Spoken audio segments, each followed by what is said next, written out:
Žemaitija gali pasigirti įspūdingo grožio ežerais.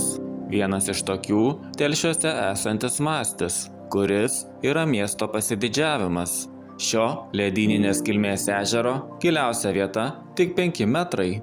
Tačiau, vaikščiodamas šalia jo, susimastau, kokie dar neatrasti radiniai egzistuoja jame.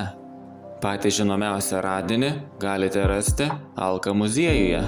Kažkada rasta istorinė patranka, manoma, gali būti švedų arba Napoleono armijos pabūklas.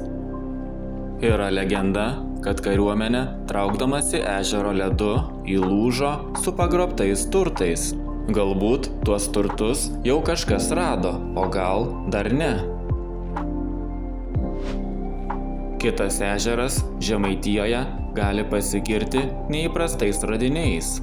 Lukšto ežere galima rasti gintarų, kurie įprastai randami jūroje. Ežero gintaras nuo randamo jūroje skiriasi tuo, kad yra lengvesnis. Gintarai čia susidarė prieš maždaug 50 milijonų metų iš pušų sakų. Lukšto ežeras kažkada siejosi su jūra. Šį kartą trumpai. Ačiū, kad žiūrėjote ir iki kito karto.